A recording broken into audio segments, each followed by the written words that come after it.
Hello everyone, welcome to my channel. This is Saima Zakir. আজকে আলোচনা করবো সানস অ্যান্ড লাভার্সের দুটো ইম্পর্টেন্ট কোশ্চেন নিয়ে।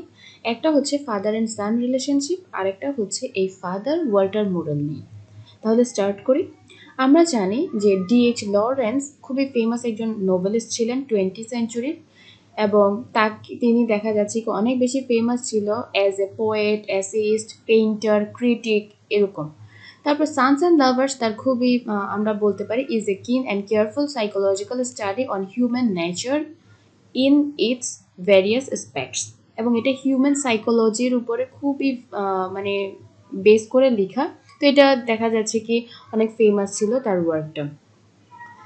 পোয়েট এখানে যে মেইন থিমটা ব্যবহার করেছেন সেটা হচ্ছে মূলত সানস অ্যান্ড লাভার্স, ঠিক আছে। তারপর তিনি এই থিমটাকে দেখানোর জন্য ফ্রয়েডের থিওরি ইডিপাস কমপ্লেক্সটাকেও ব্যবহার করেন, যেখানে বলা হয় কি একটা সন্তানের তার মায়ের প্রতি অ্যাট্রাকশনটাকে ইডিপাস কমপ্লেক্স বলা হয়। তো পোয়েট এই থিওরিটাকেও ব্যবহার করেন। এটা তো মোস্ট ইম্পর্ট্যান্ট থিম। এছাড়া এখানে আরও একটা থিম রয়েছে, সেটা হচ্ছে সান অ্যান্ড ফাদার রিলেশনশিপ, ঠিক আছে। তিনি এখানে দেখান কি কিভাবে একটা ফ্যামিলি আস্তে আস্তে ডিস্ট্রয় হয়ে যায়, অথবা একজন একজনের মধ্যে যখন দেখা যাচ্ছে কি মানুষ ডিস্টার্ব হয়ে পড়ে, হাজব্যান্ড ওয়াইফের প্রতি স্যাটিসফাইড থাকে না, ওয়াইফ হাজব্যান্ডের প্রতি স্যাটিসফাইড থাকে না, পরবর্তীতে এটা কিভাবে একটা পরিবারের ভাঙন ঘটায়, এসব কিছু তিনি এখানে দেখিয়েছেন, ঠিক আছে। তো আপনি যখন কোশ্চেনটার আনসার করতে যাবেন তখন কিন্তু আপনাকে একদম শুরু থেকেই বলতে হবে মিস্টার অ্যান্ড মিসেস মোরেলের তাদের ঝগড়াটা কিভাবে হয়, তাদের আনহ্যাপি লাইফটা কিভাবে আসে, এসব কিছু সম্পর্কে একটু তুলে ধরতে হবে। তাহলে কিভাবে শুরু করবেন? এভাবে যে the conjugal life of Walter Morel and Gertrude, তারা দেখা যাচ্ছিল কি কোথায় থাকতো, একসময় বেস্ট উডে থাকতো। তারপর তারা কিন্তু খুব একটা হ্যাপি ছিল না, তাদের মধ্যে খুব একটা মিউচুয়াল আন্ডারস্ট্যান্ডিং ছিল না অ্যাজ এ হাজব্যান্ড এবং ওয়াইফ। এবং দেখা যাচ্ছিল কি আমাদের যে নায়িকা না, আমরা বলবো মিসেস গার্ট্রুড, তো এই ভদ্র মহিলা তার হাজব্যান্ড ওয়াল্টার মোরেলের প্রতি খুব একটা স্যাটিসফাইড ছিল না। কারণ হচ্ছে ওয়াল্টার একটু পুয়ার টাইপের ছিল, তারপর হচ্ছে তিনি যেভাবে তাকে এক্সপেক্ট করেছেন সে তেমন কোনো কিছুই ছিল না, যার কারণে তিনি তার প্রতি আনস্যাটিসফাইড ছিল, এবং তাদের মধ্যে মিউচুয়াল আন্ডারস্ট্যান্ডিং ছিল না। তারা টোটালি ডিফারেন্ট দুজন পার্সোনালিটির মানুষ ছিল, যার কারণে একটা সময় আস্তে আস্তে দেখা যাচ্ছে কি তাদের দুজনের মধ্যে প্রবলেম ক্রিয়েট হয়ে যায়, ঠিক আছে। There is no mutual understanding between the wife and husband. It also দেখা যাচ্ছে কি এটা পরবর্তীতে তাদের চিলড্রেনদের মধ্যেও চলে আসে, ঠিক আছে। যেমন ধরেন আমাদের গার্ট্রুড মোডেল বলে কি তুমি যেহেতু আমার সাথে খারাপ আচরণ করছো, সো তুমি কি করতে পারো না, তুমি আমার চিলড্রেনদের উপর কোনো অধিকার দেখাতে পারো না, বা এরকম কিছু বলেন। যেমন ধরেন নেভার অ্যাগেন ডো ইউ লে এ ফিঙ্গার অন মাই চিলড্রেন, তুমি আমার চিলড্রেনদের প্রতি কোনো প্রকার কি করতে পারো না, কোনো আঙুল দেখাতে পারো না, কিছুই করতে পারো না, এরকম তিনি বলেন। Being frustrated in married life, Mrs moral কি করলো, তার যে ভালোবাসাটা রইলো সেটা তার হাজব্যান্ড থেকে আস্তে আস্তে তার ছেলের দিকে নিয়ে গেল, এবং অনেকটা আমরা বলতে পারি কিসের মতো, সাবস্টিটিউট, বিকল্পের মতো। হাজব্যান্ডের কাছে যে যে জিনিসটা উনি পাচ্ছে না, যে ভালোবাসাটা তিনি পাচ্ছে না, তিনি সেটা তার সন্তানদের থেকে এক্সপেক্ট করা স্টার্ট করলো। তারপর দেখা গেল কি এতে করে বাবা এবং ছেলেদের সম্পর্কটা আস্তে আস্তে দূর হয়ে যায়, দূরে হতে থাকে। কার কারণে? গার্ট্রুডের কারণে। ওয়াল্টার খুবই দেখা যায় কি কাইন্ড এবং টেন্ডার পার্সোনালিটি ছিল, তার ছেলে মেয়েদের সাথে সে খুবই ভালো মুডে থাকতো। কিছু কিছু সময় দেখা যায় কি সে তাদের সাথে একটু খারাপ আচরণ করেই ফেলতো। যেমন অনেক সময় দেখা যেত কি তিনি তার চিলড্রেনদের থেকে কোনো প্রকার সাহায্য চাইলেন, যেমন দেখা যাচ্ছে কি তাকে কোনো প্রকার তার কাজের ক্ষেত্রে হেল্প করা, তার জুতোগুলো ঠিক করে দেওয়া, এসব কিছুর ক্ষেত্রে যখন তিনি হেল্প চাইতেন, তখন দেখা যেত কি তার চিলড্রেনরা তাকে খুব একটা কোঅপারেট করতো না, তার সাথে খুব একটা ভালো আচরণ করতো না, তার ফ্যামিলি তাকে আউটসাইডার মতো কনসিডার করতো। এবং দেখা যাচ্ছে কি পুরো ফ্যামিলি খুব হ্যাপি হ্যাপি অবস্থায় রয়েছে, যখন ফাদার চলে আসতো তখন তারা খুব বেশি একটু অন্যরকম বিহেভিয়ার করতো, তার প্রতি একটু ব্রুটাল ছিল। তার ফ্যামিলি সে যখন আসতো তখন তারা অনেক হাসি খুশির মধ্যে থাকলেও একদম সাইলেন্টে পরিণত হয়ে যেত, এরকম একটা অবস্থা ছিল। যেমন এখানে একটা কোটেশন ইউজ করা হয়েছে, সেটা হচ্ছে এরকম, I will make you tremble at the sound of my foot steps, ঠিক আছে। তাহলে স্টার্টিংটা কোথায় থেকে হয়? মিসেস গার্ট্রুড থেকে। মিসেস গার্ট্রুড সবসময় কি তাদের হাজব্যান্ড ওয়াইফের রিলেশন ভালো ছিল না, যার কারণে সন্তানদেরকে সাবস্টিটিউট হিসেবে ব্যবহার করেন। এবং ওয়াল্টার যদিও খুবই কাইন্ড পার্সোনালিটি ছিল, তিনি তার ছেলে মেয়েদের সাথে ভালো আচরণ করতেন, মানে তিনি কিন্তু ওই মিসেস গার্ট্রুডের কারণে তাদের মধ্যে দূরত্বটা সৃষ্টি হয়ে যায়। তারপর মাদার এবং চিলড্রেন তাদের বাবাকে আউটসাইডের মতো কনসিডার করত, যার কারণে ছেলে এবং বাবার মধ্যে, ওয়াইফ এবং হাজব্যান্ডের মধ্যে there is a gulf of difference তৈরি হয়ে যায়, তাদের মধ্যে অনেক ডিফারেন্স তৈরি হয়ে যায়। এবং এটা তো গেল একদিকের কথা। এবং ওয়াল্টারও যে খুব একটা দুধে ধোয়া তুলসী পাতা তাও কিন্তু না, সেও অনেক সময় খারাপ আচরণ করত। মানুষ খারাপ আচরণ করবে, it's a very common thing, husband ওয়াইফের রিলেশনশিপে এই জিনিসগুলো হয়। তো একদিন দেখা যায় কি ওয়াল্টার কি করে, একটা ড্রয়ার মিসেস গার্ট্রুডের মাথায় মেরে দেয়। তো এটা মারার পর তখন ক্রুয়েলি বলে কি, what has it done to the less, মানে তুমি এর থেকে বেশি কি করতে পারো, এরকম করে মানে চিল্লানোর বলে আর কি মিসেস গার্ট্রুড। তাহলে মানে বোঝাই যাচ্ছে তাদের সম্পর্কটা কেমন ছিল, তারা একজন একজনকে পিটাপিটিও করতো আর কি। তো এটা গেল একটা ব্যাপার। তাহলে আমরা দেখতে পাই কি এই গার্ট্রুডই সবকিছুর মূল নায়িকা, যার কারণে সান এবং এদের মধ্যে সম্পর্কটা আস্তে আস্তে দূরে যাচ্ছে। তারপর এখানে কিন্তু শেষ নয়, তাদের সম্পর্কটা এক পর্যায়ে একদম প্রায় শেষ হয়ে যায়। তার আরও অনেকগুলো কারণ রয়েছে, যেমন ধরেন আমরা দেখি কি সান এবং ফাদার রিলেশনশিপ খুব একটা ভালো ছিল না, তারা কনস্ট্যান্ট ব্যাটলের মধ্যে থাকতো। যেমন একদিন দেখা যায় কি ওয়াল্টার মোরেল এবং তার যে চিলড্রেন রয়েছে তারা কিন্তু তার হাজব্যান্ডকে অনেক বেশি হেট করতো। তো আস্তে আস্তে যখন দেখা যাচ্ছে কি চিলড্রেনরা বড় হতে থাকে এবং ওয়াল্টার আস্তে আস্তে কী হতে থাকে, ফিজিক্যালি তা সে ডিকে হতে থাকে, এবং যার কারণে তার চিলড্রেনরা তাকে একটু অবজ্ঞা করা স্টার্ট করে। তো এটারও কিছু কারণ থাকে। কারণটা হচ্ছে এরকম, একদিন দেখা যায় কি চ্যাপ্টার 4 এটা বলা হয় যে পল বাসায় ফিরে আসে, তখন তার মাকে একদম চোখগুলো ফুলে আছে এরকম, মানে মনে হচ্ছে সে কান্না করেছে। আর তার বাবা মেঝেতে বসে আছে মাথাটাকে নিচের দিকে করে, এবং উইলিয়াম তার বাবার দিকে তাকিয়ে আছে, উইলিয়াম মানে বড় ছেলে। তো আমরা দেখি কি উইলিয়াম এত বেশি রাগান্বিত ছিল যে সে তার বাবার সাথে খুব খারাপ আচরণ করে এবং তাকে মারবে এরকম একটা অবস্থা হয়ে যায়, কিন্তু তার মা অনেক কষ্ট করে সিচুয়েশনটা কন্ট্রোল করে। তাহলে আমরা বুঝতেই পারছি একটা ফাদার এবং সানের রিলেশনশিপ কেমন, কতটা ব্রুটাল হতে পারে, কতটা খারাপ হলে একটা সন্তান তার বাবাকে মারতে যায়। তারপর পরবর্তীতে দেখা যায় কি এই চ্যাপ্টারে গিয়ে আরও একটা কোয়ারেল দেখানো হয়, যেমন ধরেন ওয়াইফ এবং হাজব্যান্ডের একটা কোয়ারেল দেখানো হয়। মিসেস মুরেল তার হাজব্যান্ডকে বলে যে তুমি আমাকে কি মানে he has given her only 25 সিলিংস, ঠিক আছে, পুরো সপ্তাহের জন্য তুমি আমাকে এইটুকু টাকা দিয়েছো, 25 সিলিংস দিয়েছো, এবং বলে আমি তোমার জন্য স্পেশাল কোনো কিছু খাবার, মানে আজকে রাতে খাওয়ার জন্য স্পেশাল কোনো কিছু কিনিনি, মানে তার হাজব্যান্ডকে বলছে আর কি। তো তখন ওয়াল্টার মোরেল কি করে, একটা পিচ অফ পর্ক, মানে তিনি দেখা যাচ্ছে মানে শুকরের মাংস টাইপের এরকম পায়ে একটা নেয়।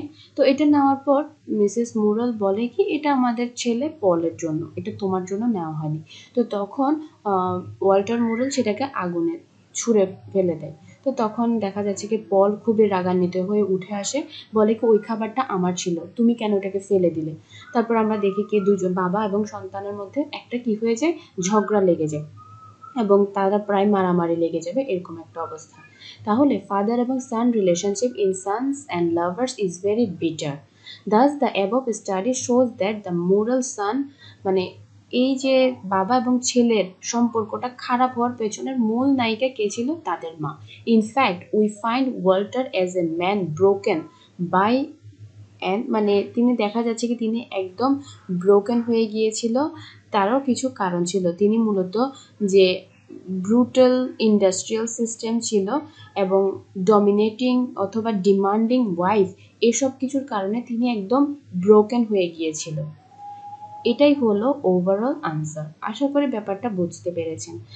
আমি আপনাদেরকে সবসময় বলি কখনো আনসার মুখস্থ করতে যাবেন না, নিজের মতো করে লিখবেন। তাহলে এখানে একটা কমন বেসিক জিনিস আমরা আনসারটা থেকে পাচ্ছি, একটা ফাদার এবং সানের রিলেশনশিপ কেমন হবে। প্রথম দিকে ডিএইচ লরেন্স সম্পর্কে বলবেন, তারপর এটা থিম সম্পর্কে বলবেন, এরপর নিজের মতো করে শুরুর দিক থেকে জিনিসটাকে গুছিয়ে বলবেন যে কিভাবে ফাইটটা স্টার্ট হয়, কিভাবে হাজব্যান্ড ওয়াইফের রিলেশন খারাপ হয় এবং ওয়াইফের কারণে ছেলেদের সাথে বাবার সম্পর্ক খারাপ হয়। ঠিক আছে, এভাবে আনসারটা করবেন। আর এগুলো হচ্ছে আমি যে আনসারগুলো আপনাকে বলছি, আমি শুধু আপনাদেরকে বোঝানোর চেষ্টা করছি আপনারা কি লিখবেন, আর কিছুই না। এবার আসি সেকেন্ড কোশ্চেনে, সেটা হচ্ছে ওয়াল্টার মোরেল, যাকে নিয়ে তখন কথা হচ্ছে, তাই তার ক্যারেক্টার সম্পর্কে আলোচনা করছি। এটাও কিন্তু একটা ইম্পর্ট্যান্ট কোশ্চেন, পরীক্ষায় অনেকবার এসেছে, এবং এই ভদ্রলোক কিন্তু একজন ট্র্যাজিক ক্যারেক্টার আমরা বলতে পারি। তাহলে শুরু করি। আমরা জানি যে ওয়াল্টার মোরেল যে একজন মাইনার ছিলেন, যিনি কমন ক্লাস পিপল থেকে বিলং করে, এবং ইন্টালেকচুয়াল ফ্যাকাল্টিতে যে ডেভয়েড, মানে হচ্ছে ইন্টালেকচুয়াল ফ্যাকাল্টিতে তিনি বর্জিত, তিনি ইনক্লুডেড না। তারপর হচ্ছে full of physical life, closely in touch with the earth and rejoice in the life of nature. মানে তিনি খুবই সাধারণ মানুষ ছিল, তার মধ্যে ফিজিক্যালি স্ট্রং ছিল, তারপর নেচারের খুব ক্লোজ ছিল, এবং খুবই হ্যাপি একজন পার্সন ছিল। এছাড়া he is a healthy man, এবং তিনি open and spontaneous in his responses to life, close to primitive in his uninhibited delight in singing, dancing and drinking। ঠিক আছে, তিনি খুবই হেলদি ছিলেন, মানে সবকিছু ওভারঅল একজন সাধারণ মানুষের মতো ছিল, খুবই চিয়ারফুল একজন পার্সন ছিল। এছাড়া তিনি সিঙ্গিং, ডান্সিং, ড্রিঙ্কিং এসব কিছু মানে মোটামুটি ক্লোজ ছিলেন। কিন্তু এই ভদ্রলোকের ট্র্যাজেডিটা স্টার্ট হয় যখন তিনি একজন মিডল ক্লাস ফ্যামিলির মেয়ে গার্ট্রুডকে বিয়ে করেন, যাকে তিনি ভালোবেসেই বিয়ে করেছিলেন। আমরা জানি যে ওয়াল্টার মোরেল যে একসময় এ ম্যান অফ অ্যাকশন ছিল, সেন্সুয়াস ছিল, লিভলি ছিল। হি পজেসড এ ফ্যাসিনেটিং পার্সোনালিটি, তার কাছে খুবই একদম চার্মিং পার্সোনালিটি ছিল, যেটা দেখে গার্ট্রুড প্রথম দেখায় তার প্রেমে পড়ে গিয়েছিল একটা ক্রিসমাস পার্টিতে। আচ্ছা, কেউ যদি সুন্দর না হয় প্রথম দেখায় প্রেমে পড়বেন? অবশ্যই না, চার্মিং হবে, সুন্দর হবে, তারপরেই প্রথম দেখায় ভালোবাসাটা হবে। মেয়েরা পেহলা পেহলা প্যার, অথবা আমি বলতে পারি যে মানে আসলে আমার কোনো গান মাথায় আসছে না, যে প্রথম দেখায় ভালোবাসা এরকম, তো এরকম একটা ব্যাপার। তো দেখা যাচ্ছে কি প্রথম দেখায় তিনি ভালোবেসে ফেলেন, এই ভদ্র মহিলা তার প্রেমে পড়ে যায় তার চার্মিং পার্সোনালিটির কারণে, তার ফিগার, তার সেন্স অফ হিউমার, এসব কিছু গার্ট্রুডকে অ্যাট্রাক্ট করে, এবং যার কারণে তারা কি করে, তাড়াতাড়ি ভালোবেসে বিয়েও করে ফেলে। তো ওয়াল্টার মোরেল গার্ট্রুডকে বিয়ে করলো, কিন্তু তার আস্তে আস্তে কি আনফরচুনেটটা শুরু হয় তখন থেকেই। তার কারণ হচ্ছে মানে তাদের মধ্যে খুব একটা আন্ডারস্ট্যান্ডিং ছিল না, তারা টোটালি ডিফারেন্ট পার্সোনালিটির মানুষ ছিল, এবং তাদের সুখের দিনগুলো খুব তাড়াতাড়ি শেষ হয়ে যায়। তার কারণ হচ্ছে সে তার ওয়াইফকে কিছু ছোট ছোট মিথ্যা কথা বলেছিল, যেমন তার ঘর নিয়ে, তার ফার্নিচার নিয়ে, যেগুলো আসলে তার মায়ের ছিল, কিছু তিনি ধার করে এনেছিলেন এরকম, কিন্তু এগুলো খুবই ইনোসেন্ট লাইস ছিল। সে গরিব ছিল, তাই তার নিউলি ম্যারিড মানে ডিয়ারলি বিলাভেড ওয়াইফকে তিনি চেয়েছিলেন কি করতে, কিছুটা খুশি করতে। তো এটা তো কোনো দোষের ছিল না, তার ওয়াইফকে সে খুশি করতে চাইছে। তো এতে করে তার ওয়াইফ তাকে ইনসাল্ট করে, তাকে খুবই খারাপভাবে ট্রিট করে, এবং তাকে বিভিন্নভাবে ইনসাল্ট করা স্টার্ট করে দেয়। এবং এক পর্যায়ে দেখা যাচ্ছে কি এসব কিছু করতে করতে আমাদের নায়িকা মানে তার এগেনস্টে হয়ে যায়, এবং তার চিলড্রেনকেও টোটালি বাবার এগেনস্টে নিয়ে যায়, এবং হি রিয়াক্টস ভায়োলেন্টলি টু ইট, সেও খুবই ভায়োলেন্টলি রিয়াক্ট করে। Despite all this calculated cruelty, এসব ক্রুয়েলটির পরেও সে কিন্তু তার ওয়াইফকে ভালোবেসে গিয়েছে, তার প্রতি জেনুইন কনসার্নটা দেখিয়ে গিয়েছেন। যখনই সে হার্ট হয়েছে তার কাছে গিয়েছে, এবং যখনই সে মৃত্যুবরণ করেছে তখনও কিন্তু এই ওয়াল্টার মোরেল খুব বেশি স্যাড ছিল। ইভেন যে ঘরে তারা একসাথে হ্যাপিলি বসবাস করেছিল সেই ঘরটা তিনি ছেড়ে দিয়েছিলেন, কারণ তার ওয়াইফকে ছাড়া সে থাকতে পারছিল না। তো এগুলো ভালোবাসারই সাইন। একটু রাগান্বিত ছিল, রাগ ছিল, এটা খুবই ন্যাচারাল ব্যাপার। মিস্টার ওয়াল্টার মোরেল তার সন্তানদের প্রতিও ভালোবাসাটা কিন্তু একদম রিয়াল ছিল, কিন্তু তার মায়ের কারণে তিনি কখনো কি তাদের কাছে যেতে পারেনি, তাকে সাইড করে রাখা হয়েছিল। যেমন তার বড় সন্তান উইলিয়ামকে তিনি অনেক বেশি পছন্দ করতেন, এবং তার মৃত্যুতে তিনি এতটাই ব্যথিত হন যে তিনি কখনো তার কবরের পাশে যেতে পারেননি। তার সে যেখানে কাজ করত সেখানেও তিনি খুব একটা কি কখনো সেটা পাশ দিয়ে তিনি যেতে পারেননি দুঃখে। তারপর পল দেখা গেল কি একবার তার নিউমোনিয়া হয়, সে পলের প্রতি খুব বেশি কনসার্ন ছিল, তাকে ভালোবাসতো, এবং রাতের বেলা তার বেডরুমে গিয়ে তাকে চুপি চুপি তাকে দেখে আসতো। তো এইসব কিছু তো ভালোবাসারই সাইন। হিজ হার্ট মানে সে ভালোবাসার প্রতি হাঙ্গার ছিল, তার ওয়াইফ এবং চিলড্রেনের ভালোবাসা সে পেতে চেয়েছিল, কিন্তু মানে তিনি সেটা পাননি। তার মানে তার কিছু প্রবলেম ছিল এইসব কিছুর কারণে। ইট তার দেখা যাচ্ছে তার প্রবলেম ছিল, এবং সাথে সাথে তার কি তার ওয়াইফেরও প্রবলেম ছিল। তার কিছু খারাপ অভ্যাস ছিল, সে মানে ড্রিঙ্ক করতো, তারপরও হচ্ছে যে মাঝে মাঝে রেগে গেলে তার ওয়াইফকে মানে পিটুনি দিত আর কি। তো এইসব কিছুর কারণে তার সম্পর্কটা খারাপ হয়ে যায়। To sum up, Walter Morel is a typical miner with a minus poverty and a minus roughness and one to polish. মানে তার মধ্যে একজন মাইনার যেমন হয় তেমনই ক্যারেক্টারের ছিল। সে টিপিক্যাল মাইনার ছিল, তার মধ্যে দারিদ্রতা ছিল, তার মধ্যে রাফনেস ছিল, কিন্তু ওয়ান্ট অফ পলিশ, সে চাইতো যে এই জিনিসগুলো পলিশ করতে। By the end of the novel he becomes a pathetic figure. সে একদম প্যাথেটিক ফিগারে পরিণত হয় শেষ পর্যন্ত। সে তার ফ্যামিলি থেকে, সব কিছু থেকে কি হয়, একদম দূরে সরে যায়। Fail to command that respect and authority which the head of A family should normally enjoy. এবং সে কখনো ফ্যামিলি লাইফের যে এনজয়মেন্ট, ওই জিনিসটা কখনো পায়নি, কখনো সম্মানটা পায়নি। With the death of his wife he becomes, মানে পরবর্তীতে তার যখন ওয়াইফ মারা যায়, সে তো একদম একা হয়ে যায়, পরিত্যক্ত, মানে তার অবস্থা খুবই খারাপ হয়ে যায় এবং একা একা সে ওল্ড এজগুলোকে স্পেন্ড করে। আশা করি বুঝতে পেরেছেন ওয়াল্টার মোরেল খুবই ট্র্যাজিক্যাল একজন ফিগার। আসলে আমি বলবো এই নোবেলের সবচেয়ে বড় কালপ্রিট হচ্ছে গার্ট্রুড। সে যদি একটু মানিয়ে নিত, তার চিলড্রেনদেরকে সাবস্টিটিউট হিসেবে চিন্তা না করতো, তাহলে কিন্তু এত প্রবলেম হতো না। যাই হোক, আমাদের নোভেলে যেটা চেয়েছিল ওইটাই তো হবে, তবে এটা তার অটোবায়োগ্রাফিক্যাল ওয়ার্ক। সো এটা তার জীবনের সাথে অনেক বেশি ম্যাচ রয়েছে। আমরা বলতে পারি ডিএইচ লরেন্সের জীবনের মানে 80% তার সাথে মিল রয়েছে, 80% না 90%ই মিল রয়েছে। এনিওয়ে, আশা করি বুঝতে পেরেছেন। আর কিছু বড় প্রশ্ন রয়েছে, সেগুলো নিয়ে আগামী ভিডিওতে আলোচনা করবো। ধন্যবাদ সবাইকে।